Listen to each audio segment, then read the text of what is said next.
Welcome to the Rooted Life Change podcast. I'm Pastor Luke, and I believe that you can experience lasting life change for your good and for God's glory.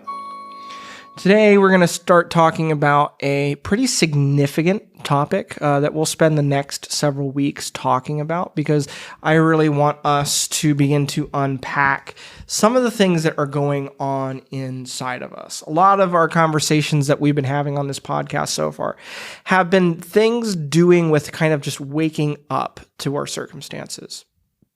It's beginning to say, all right, what's going on in my life? How can I begin to be honest about what's happening, what's going on in my life, what I'm dealing with? And now we come to a place where we need to start digging in a little bit more. We start to look inwards so that we can begin to see what's going on inside my heart, inside of my soul, inside of my mind. Why am I behaving these ways? We've started to confront that, perhaps I'm living a life of insanity. I'm living in a way that does not lead to the direction I want to go. Maybe I've been holding on to things that I shouldn't be holding on to. Maybe I've got wounds that need addressed that I've not dealt with. Whatever part of those conversations has resonated with you the most, that might be true. But now let's start to dig in a little bit more. We're going to talk about identifying the false self. So let's talk about that a little bit. So my question is who are you really? What is the real you like? How many people actually know you in your raw form, right? Who know you unfiltered.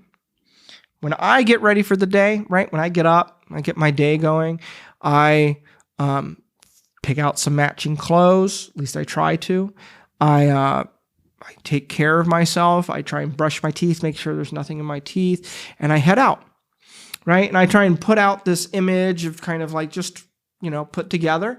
And then when I get home for the day, I come home and I take off all my clothes and I put on my comfy pants and my comfy shirt and I sit down, I relax, right? And my question is what are you like when you're in your comfy pants? What are you actually like, not when you're trying to put on a show or trying to put on a outward look or image or picture for everyone else? What are you actually like? What are you like when you stop worrying about trying to present a perfect image to other people? We know what this is like, right? But what if it's more than just cleaning up our appearances? What if we don't ever have spaces where we feel like we get to wear our comfy clothes, where we don't feel like we ever get to just be ourselves? There's no one in our life that we get to be honest and vulnerable with. What if we feel like we're constantly putting on a mask so that others can't see us? That kind of living is unsustainable. It just is. If we're living in a world, in a life where we have to put on a mask and we can't ever let someone see us, we can't ever be honest about something, that is a unsustainable place to live. We all do this to some degree, but when it becomes a way of living, we're walking into a very unhelpful space. It is a core need of humans to be known and to feel accepted. When we don't believe that our true selves are acceptable, we start to build what I call the false self. And this isn't an idea that's unique to me by any means. Other people have written and talked a lot about this, but this is just me applying this to this particular topic and particular way of thinking about things. So here's a definition of the false self. The false self is an image of ourselves that we desire to be, and for others we desire to see. It's the image, it's the mask, it's the performance, it's the way we want to be perceived by others. It's the lies, it's the white lies that we say to kind of like smooth things over so that we look like the good guy, or it looks like we've got it all together, right? The false self is built by any number of things. It can be built by our family's expectations of us in response to our insecurities. The false self can look any way we want it to. Some false selves are really prideful and confident while they know it all and they have it all together. And other false selves are really timid and respectable and kind of behaved. They might always do the right thing and they might be very well behaved. Like the false self can look any number of ways, but it looks the way that we think we ought to look. It looks and behaves the way we want other people to think about us. That's the false self. It's the mask. It's the image that we paint on so that other people see us a certain way. But it's more than just that, because when we build up a false self, there's a counter thing that happens. We begin to develop what's called a shadow. Things might be okay if we put up a false self and there's no big consequences, but that's not how it works. The false self doesn't contain our actual state of being. It doesn't carry our needs. It doesn't carry our wants. All those things that we removed from the false self, right? Because we put up the false self, we got to I got to take this away, got to hide this thing, got to pull this back, can't show this. What happens to all those things that we removed from the false self? They went somewhere, they went into the shadow. And this is what I mean by the shadow. The shadow is the part of ourselves that we hide away from others and ourselves underneath our false selves. These are the things that we don't want to talk about. These are the wants, desires, needs, things that we don't want to talk about, things we don't want to even acknowledge are there in our own selves. Let's talk about some examples of what the false self and the shadow might look like. Someone might want everyone to think that they're really accomplished and good at what they do. They put hard work into putting out an image so that others, that they will praise them and admire them. But if they do that, their shadow might actually be really insecure. What they actually might really want and need is not to be praised or accepted for how good they do things. They might actually just want to be praised and accepted for who they are and not what they do. Someone else might have a false self that puts on a smile for everyone around them. They try really hard to be there for everyone in their lives, but secretly they feel really lonely and they feel really sad. Their shadow wants attention and acknowledgments of some big hurts that have often been ignored. Sometimes there's this direct correlation between the shadow and the false self. Sometimes the false self is trying to get a thing that the shadow wants, but it's kind of a false way of getting it. It's kind of an indirect way of getting it. And sometimes the shadow is just a combination of all the bits and pieces that we just don't want others to see. It's the part that we don't want to talk about. So let's think about this a little bit. Let's apply this to ourselves for a moment. The false self, like particularly if you're dealing with addiction, right? The false self is when you're hiding it, right? It's maybe you put on a really good face and at least you think that most people don't know that you've got an addiction or a problem, right? You've put on a really good facade, that false self of having it all together. You're really happy. It's all put together. But what people don't see is the shadow. They don't see the secrets. They don't see the hiding, the sneaking, the constant thinking that you might be doing about how you can do that thing next or get your next drink, whatever your particular addiction is. Right? That's the false self and that's the shadow. Maybe we feel like we need to put on a particular false self in order to make people happy, right? We put on false selves all the time to make people happy, to just kind of skate by because you know what? Like nobody wants to hear about my hurt, about my pain, about my past, and it's too messy, it's too bad, it's too awful. If people were to hear that about what actually happened in my past, they would be scandalized, they wouldn't want to be my friends anymore. So we hide that away and we put on that false self and we don't deal with it, right? Those are very easy, very common examples of the false self and the shadow. And we might think that the shadow is hidden from view. We might think and hope that it is, but the reality is that just because maybe people aren't immediately seeing our shadow doesn't mean that it's not having an impact on how we live our life. The shadow is often connected to any of our unhelpful behaviors or habits. If we have a shadow that is hiding behind a good performance, but it secretly wants to be known and accepted, we might find the shadow is compelling us towards behaviors that actually might result in us being caught or exposed or be found out to be not as good as we want, because we actually want people to know that we're not perfect, and then for them to respond the way we hope they would, but we're very afraid that they won't, right? Shadows often cause us to behave in ways that are crazy. When we act out in a way that doesn't seem to make sense with the way that we normally act out, right? If we're like 90% of the time, we've got the false self put together and we're kind of doing things, and then like every once in a while, something kind of crazy happens, right? Well, that kind of crazy thing is probably the shadow, that those parts of yourself that you've been hiding, saying, hey, we're still here, we want some attention, and they find a way out. If our shadow contains hurts or feelings that we don't want to address, then we might develop coping mechanisms that we use to escape or to ignore those feelings in the shadow. The things that compose our shadow want to be addressed. They don't go away, right?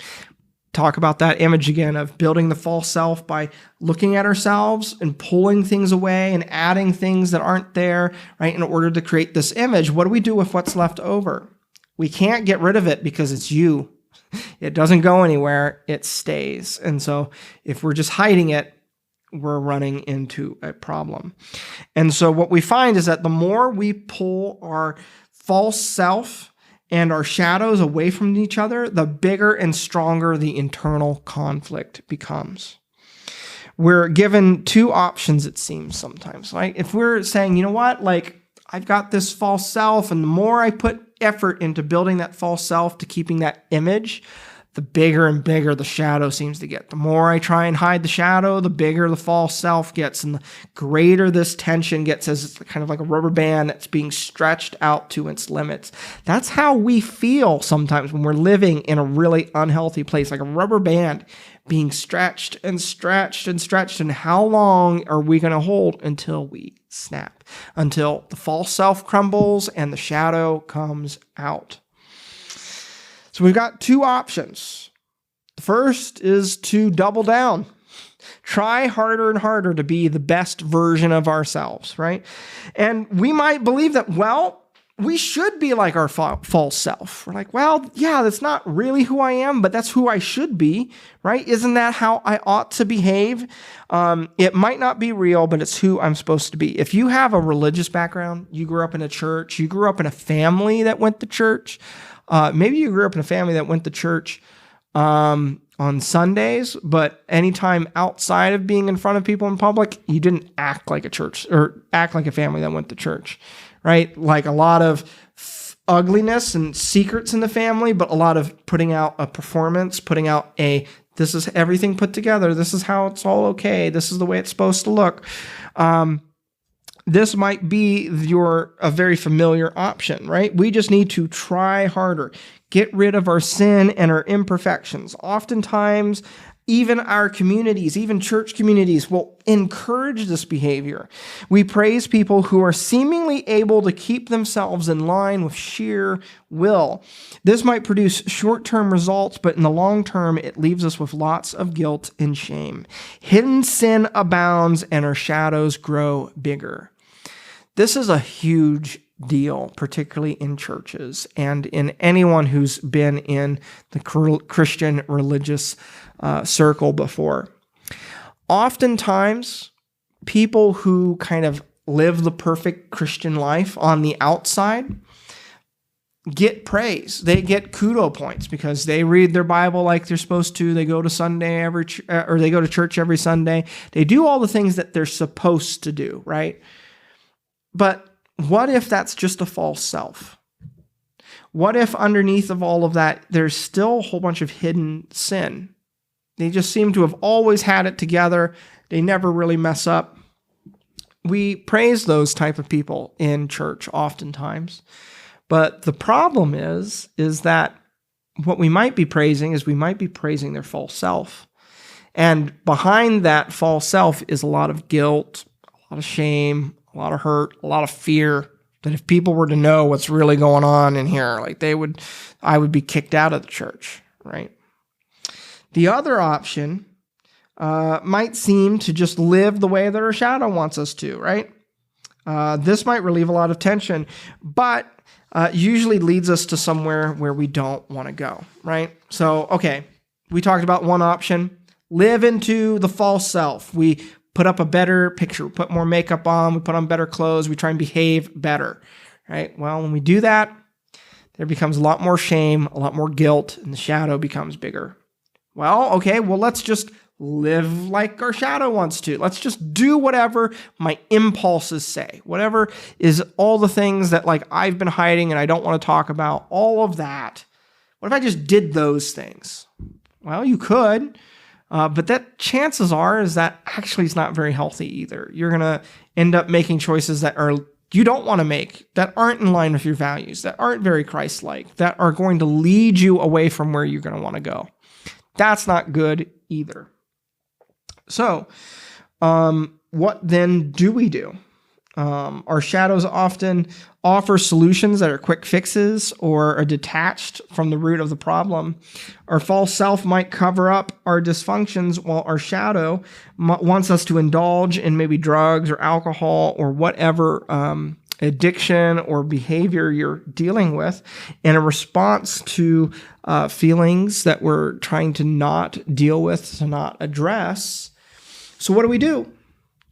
The false self covers up the real us, and the shadow distorts the real us. Both ends of those spectrums. One is covering up the real us. The other is distorting the real us, behaving and living in a way that doesn't feel like that's actually us either. Well, the solution to this problem is to meet in the middle. The solution is to let our false self and our shadows meet in the middle. When we pull down the false self and we open up our shadow to the light of connection, forgiveness, and grace, we find that suddenly the shadow begins to shrink. If we begin to take down the mask, to begin to become vulnerable and honest and open, then that shadow's not as bad. And then we find a place where we can kind of bring them into the middle. We are neither as good as everyone thinks we are or as bad as we believe we are. Or vice versa. That can be flipped sometimes. I like to say that people are rarely either as good as you think they are or as evil as you think they are. They're probably somewhere in the middle. And that applies to you and me, right? You are not as good as you're not as good as everyone thinks you are when they look at your false self. But you're also not as bad as you think you are when you look at your shadow. When we open up our shadows and our false selves to genuine connection, we begin to find healing. When we start connecting both parts of ourselves to our stories, we can begin to see, where did that come from? Why do I hide? Why do I hide this certain part of myself? Or why does this certain part of myself feel like such a big deal? Why do I want to be accepted so much? Why does this matter? We can start to identify the real roots of things, and we can start identifying what we really need and want. And when we do that, we can find healthy new ways to get those things. Let's talk about this from a biblical perspective for a little bit. I'm going to read for you a passage from 1 John chapter 1, verses 5 through 9. This is John the Apostle saying, "This is the message that we heard from him," talking about Jesus. "This is the message we heard from Jesus, and we declare to you. God is light. In him There is no darkness at all. If we claim to have fellowship with Jesus and yet we walk in darkness, we lie and we do not live out the truth. But if we walk in the light as he is in the light, we have fellowship with one another. And the blood of Jesus, his son, purifies us from all sin. If we claim to be without sin, we deceive ourselves and the truth is not in us. If we confess our sins, he is faithful and just to forgive us and will forgive us our sins and purify us from all unrighteousness. I don't know about you, but that sounds an awful lot like a solution to that problem. Jesus is saying, if you follow me, you don't get to live in the shadows.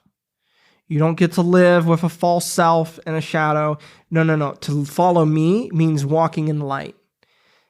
Following me means that you get to let the false self down a little bit and that you get to let the shadow be exposed to the light of God, to the light of forgiveness, of grace, of community, to the gospel. And what you find is that you come somewhere in the middle and you experience grace. You experience forgiveness. You experience newness of life. See, can you see how the gospel completely disarms that tension inside of us? How it retracts that rubber band? How it says, you know what? Here's the thing. Whatever's going on in your life, whether if you have an addiction, if you have maybe a secret sin, a thing that you don't want anyone to know about, the thing is that God knows about it. And you're not fooling him. And the thing is that he sees you, sees all the things about you that you wish nobody would ever see. And you know what his response is to seeing all of those things? It's not anger. It's an invitation. It's love. It's come know me and know my love. He's saying, look, I know that you are weak, human, humble, that you're not able to be perfect. That's the thing. We get stuck in the Christian life thinking we've got to be perfect. We got to be just exactly like so. We got to have this perfect image. When that's not actually it. Jesus is saying, no. Like, I died on the cross so that you didn't have to be perfect. I died on the cross that so you could be who you are right now and that you could begin to take steps forward from there. The message of the Bible is not that we need to pretend to be a better person than we actually are. The message of the Bible is that God has enough grace for where you are right now. And when you step out of darkness and you step into light, that is where you find forgiveness. In that place of grace, you can actually begin to move forward. If you're in a place where you've got a false self up and you've got a big shadow looming behind you, trying to make any progress, it's just rubber band pulling against rubber band. You're not going anywhere. But if you can come into the grace of God, you can say, you know what? God actually has grace for where you are right now, for how much pain, suffering, hurt, how much sin is in your life. He's got enough grace for you. He can handle you where you are right now. If you can accept that, come into the light where Christ will purify you of your sins, where you confess and he will take those sins from you. That is the promise at the end of that passage. He is faithful and just to forgive and purify you from all unrighteousness. That is a promise. And then you find that where you're at, God is okay with, and that God is willing to walk with you in the path that he's calling you down. God has enough grace for you right now. He will neither leave you there, nor will he demand that you make some sort of unrealistic leap forward. God will walk with you through each small right next step. That's the encouragement I have for you. So I want you to take some time this week, reflect. What are some characteristics of your false self? How would you describe the picture of yourself that you feel like you're trying to present to others? What does that look like? What does your false self look like? And then reflect on the other side of the coin. What are some characteristics of your false self's shadow? How does that shadow show itself to you? What are the indications that there are some things you're not wanting to deal with, you don't want to show people? And then where do you see those two things in the story of your life? They didn't come out of nowhere, right? Is there a habit in your life? Was that connected to something that happened as a kid, something that happened that your parents struggled with as well? Did it kind of come out of a place where you were experiencing a lot of hurt, right? Where did you get this idea that you needed to perform well, that you needed to do things just right so that everybody would like you? Where did that idea come from? Where is that in your story? Look at both your shadow and your false self. Identify some of the characteristics of each, and then ask yourself, where do those connect in the story of my life? We're going to continue to dig into some of these questions over the next couple of weeks. So invite you to join me on this journey as we begin to dig in and see where are the places where God's grace and love want to begin to penetrate and help bring us forward so that we can experience lasting life change for our good and for God's glory. Thank you for joining me today in this conversation. You can always leave me a comment or send me a message. You can email me at luke@conduitministries.com. I hope that this was helpful to you, and I will catch you all next time.